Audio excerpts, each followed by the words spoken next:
Welcome to another video. The college football season is just around the corner. Should be starting in 1 to 2 weeks. The offseason is almost over. There's a lot of buildup going into our 2024 college football season. So since the season's just about to start, it's about time that we give out our final predictions for the season coming up. The team that we're going to be taking an in-depth look at today is our 2024 Florida Gators football team.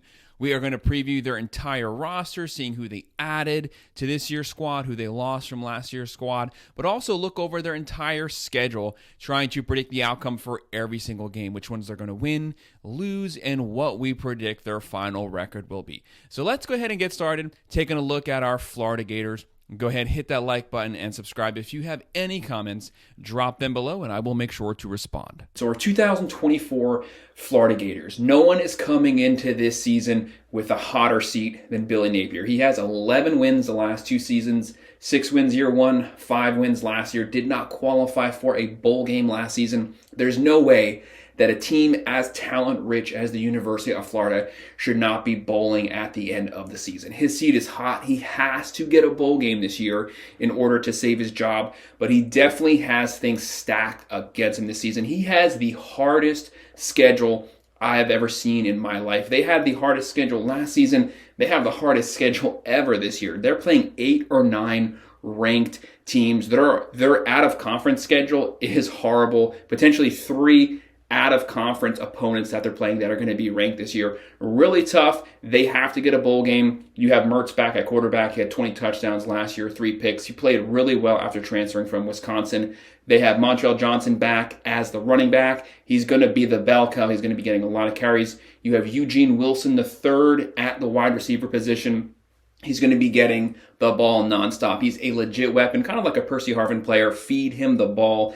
Defense, though, has to take some massive steps forwards this year based off of their performance but last season. But they do have a new D-coaching staff at the secondary and the linebacker position. Wilson, he's a big catch at wide receiver. They also have Dyke. They have the Arizona State transfer Badger coming in. They have Jackson. They have the tight end Boardingham. They have Andy Jean. Lots of weapons there. Offense will not be the problem. It's going to be the defense. It was Swiss cheese last season. They have to make massive improvements, but they have that new defensive staff. They have DJ Lagway, who's one of their highest ranked recruits at the quarterback position. He's the backup, but the future's there. Can they go bowling, though, this season? So let's take a look at their schedule. They kick things off Saturday, August 31st versus the Miami Hurricanes. This game is going to be at home. This game has the potential here to set things up for either of these teams. For whoever wins this game has the green light going forward this year, whether it's Florida or Miami. Miami owned the offseason, though. They did really good. They have the number 1 transfer portal quarterback, Cameron Ward. They have the number 1 transfer portal running back, Damian Martinez, coming in from Oregon State. They're loaded deep wide receivers, running backs, a top 5 offensive line, a really good defense. I'm going to go with Miami winning this game, but I think it's going to be really close. It's a tough game. It is game 1. Anything can happen. This game's almost 50-50, but I'm slightly leaning Miami, and Miami is 2.5-point favorites here. And Vegas, just to throw this in there, has Florida winning 4.5 games this season. So they got to do a lot better than that. So they start out the year with a loss, 0-1. That's Saturday, September 7th, the Samford Bulldogs. This game is also in the Swamp in Gainesville. This is obviously going to be an easy win. If they lose game 1, there's a couple things that they need to work on. They can get that right this game. They're going to blow the Bulldogs down. It's probably going to be like a 50-10 game, and they're 1-1. They follow that up Saturday, September 14th versus the Texas A&M Aggies. Thankfully, they're not going to College Station, but you have the Aggies coming to Gainesville. Obviously, they got rid of Jimbo Fisher. They have a very, very deep roster, a top 10 talented roster, but it's a new coaching staff. You have Mike Elko coming in as the head coach. He's a really good coach coming over from Duke. It's going to take him a couple games to get the ship right and get everyone familiar with the new schemes. I think Florida has the opportunity to steal this game with the Aggies coming to Gainesville, a whole new coaching staff, new systems. I think the Gators beat them in a close one, like a 30-27 game, and they're 2-1. They followed that one up Saturday, September 1st versus the Mississippi State Bulldogs. This is their first game on the road. Mississippi State, they have a new head coach. They have Jeff Lebby coming over from Oklahoma, completely overhauling the entire roster, top to bottom. There's going to be a massive talent gap. Look for Florida to win this one, and they're 3-1.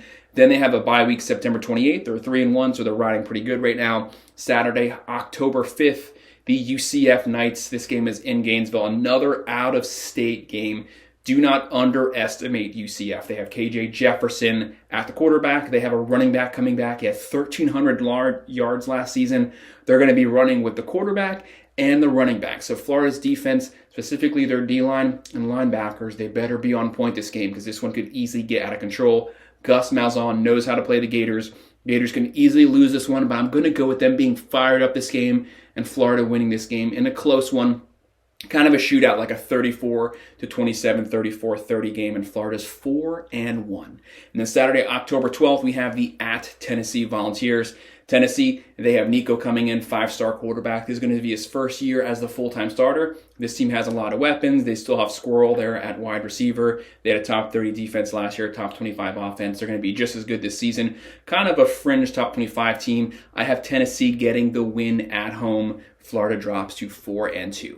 Then Saturday, October 19th, we have the Kentucky Wildcats. They're coming to Gainesville. Kentucky's always a team that plays Florida tough. They ran all over Florida last season. I have Florida getting some revenge on Kentucky in the swamp this year, though, shutting down the run game, but they do have the transfer quarterback from Georgia, so they might actually be a pretty efficient passing team this season, but I have Florida winning, and they're 5-2. Then the bye week, October 26th, and then Saturday, November 2nd, obviously the biggest cocktail party, the Georgia Bulldogs in Jacksonville, Florida.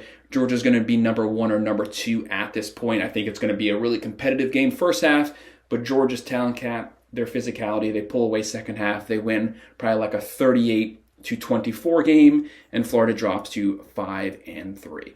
And then Saturday, this is when the schedule just gets out of control. Just extremely tough top 15 matchups nonstop. Saturday, November 9th at Texas Longhorns. They're going to Austin. Another massive talent gap. I think they're really beat up at this point. They had 2 bye weeks first half and then no bye week second half. It's just nonstop physical top 10 matchups. Texas is going to beat them up at the line of scrimmage. Injuries are starting to set in. I think Florida's going to get kind of beat somewhat bad this game on the road, like a 40-21 game, and they're 5-4. And then Saturday, November 16th, LSU Tigers coming to town. They are coming to the Swamp. This is another game that Florida could potentially steal to get bowl eligible, but I'm going to go with LSU getting the win here. They have Brian Kelly. He's a great coach. Don't underestimate him. They have Nussmeier. They lost a lot of pieces last season. They lost their offensive coordinator, Denbrock. They lost 2 wide receivers for the first round, but I think they still have enough weapons to beat it. But it could be a shootout because LSU's defense was pathetic last season. And Florida drops to 5-5. Then Saturday, November 23rd, the Ole Miss Rebels, another, what's this, the 4th straight top 15 matchup. Ole Miss obviously owned the offseason, had the number 1 transfer portal class. They have Jackson Dart back at quarterback. They have Lane Kiffin. Gator fans hate Lane Kiffin, so this game's going to be somewhat personal, but a lot of things are in Ole Miss's favor right now. They have a very deep team, a very improved defense, and they're definitely going to be bringing a top 15 offense. Look for Ole Miss to cruise on the road. Florida drops to 5-6. End of the season here, Saturday, November 30th at the Florida State Seminoles. This game is on the road, and it's for bowl eligibility. They have to win this game to get a bowl game.